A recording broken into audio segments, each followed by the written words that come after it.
Now it's time for difficult conversations. And according to new guidance, universities have been told to contact loved ones if they fear a student is suffering from mental health problems in order to prevent suicide among younger generations. All institutions will now be able to do this without getting permission from the student in question. Universities UK has said it needs to be more proactive in preventing such tragedies from occurring. Now, our guest, Stuart Falconer, tragically lost his 15-year-old son, Morgan, believed to be from suicide. He described his son as the sweetest boy you could ever meet. And following his son's death, Stuart thought that his life would be pointless if he didn't find something that would at least make sure that others would understand and he could help others going through this. So he's now turned his pain of losing his son into something positive, setting up the OLLIE Foundation with 2 other parents. So I'm pleased to say that Stuart joins me here in the studio. Stuart, thank you so much for joining me. Stuart, so it's very sad. It's very tragic because your son, he was absolutely adorable. Tell me a little bit about Morgan. Well, as you said, Morgan was the sweetest boy you could meet. He wouldn't have harmed anyone. He had a cheeky grin, a zest for life, and you know, when he died, it was a massive shock because you would never have imagined someone like Morgan taking his own life. But I do have fond memories of the laughter we had, the joy we had in the short time he was around. Oh.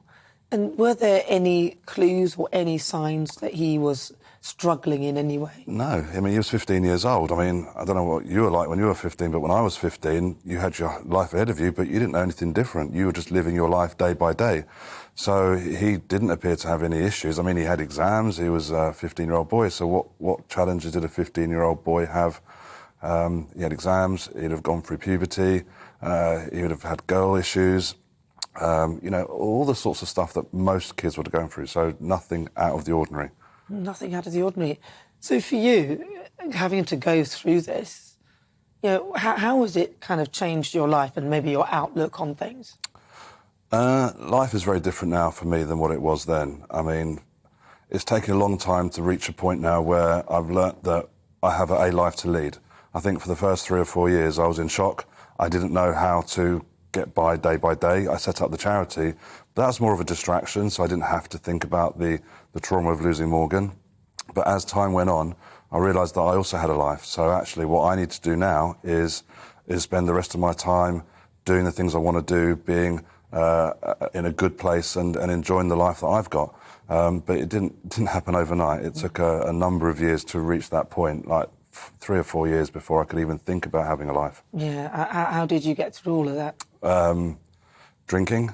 Drinking was helping a lot to just distract. I didn't want to be in that space. You know, you could wake up every morning in tears. You could wake up or just even drive. I remember driving the car and bursting out into tears listening to Barbra Streisand. I'm not a Barbra Streisand fan, but I just couldn't stop crying. So initially, yeah, a lot of distraction to stop thinking about Morgan. Because actually, when Morgan died, you find yourself drawn towards his death as opposed to his life. So the first few years, all you're thinking, when you think about Morgan, you're thinking about the day he died and how traumatic that was. But in time, you can recover from that and start to think about his life in a more positive way. Yeah, very, very difficult to deal with, really difficult to deal with. And Morgan has a brother. So how did his brother cope? Well, I mean, we're all different. Every individual's different. And one of the things that Jake did that we were shocked at the time, but he went back to school the next day. I think he needed the distraction. I don't think he would have benefited from being around me and his mum, because we were in shock, devastated. And of course he was devastated, but I think it was really important for him to make a choice to go back to school, study for his exams, and actually he did that really well. So that was his way of coping at the time. And do you get to talk to him about it at all? We do. You know, we're very... You know, we're open about it. I think, you know, what we all know now is that by not talking about it, people will create their own narratives, they'll create their own stories and their own perceptions of what suicide means to them. So I constantly talk to him, or me and his mum, we like to have those conversations, not just about mental health and suicide, but about Jake, what's he experiencing now, the challenges that he faces. As long as we're having open conversations, then we're better equipped to deal with stuff as and when it comes along. And what do you think of this idea that universities now, friends of the person who's maybe suffering in some way, are able to get in touch with parents and things? It's a no-brainer, right? Yeah. I mean, if at the moment, it's not uncommon for students to be at university, have suicidal thoughts, even potentially make attempts at taking their own lives, and no one's told about it, and their parents aren't told about it. I mean, I also volunteer for an organisation called SOBS, Survivors of Bereavement by Suicide. I meet a lot of people, and a lot of people have been through the university system who had concerns about their children but weren't told that they'd made attempts on their own life. How can that be right? Anything that happens that can protect a young person, it's just a no-brainer. Now, you set up a charity, OLLIE. Mm-hmm. What does that stand for, and what does it do? It's One Life Lost is Enough. We are a training organisation, so we try and train people that work with young people. We train them how to have conversations around a difficult topic. So there's a number of things we do. So one thing is a safe talk. It's like a half-day course. We teach people how do you start a conversation with someone you might be concerned around. Assist training is more about what do you do once you found out that someone is suicidal? What steps can you put in place to keep that person safe?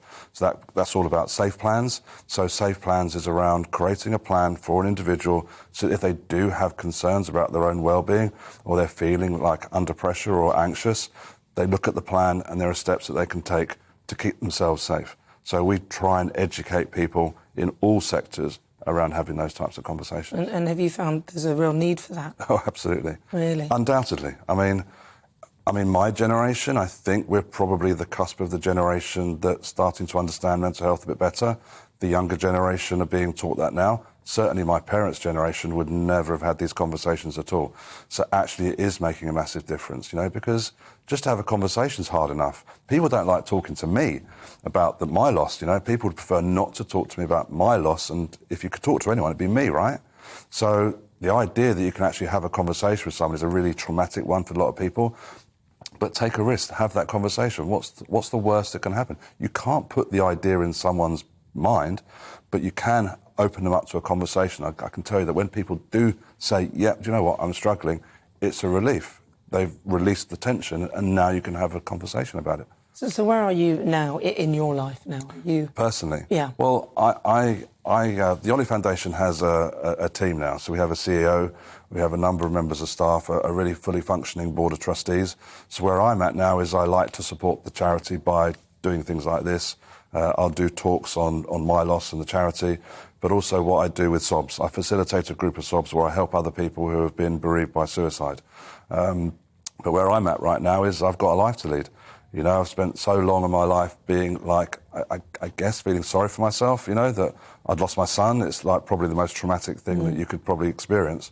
But actually, I still have a life to lead. I don't want to live my life regretting things that I didn't do, that I could have done, that I chose not to do because, I've had a difficult moment. So I just come back from a cruise, a 2-week cruise around Northern Europe. Did you feel a sense of guilt, though, that you were still around to enjoy things?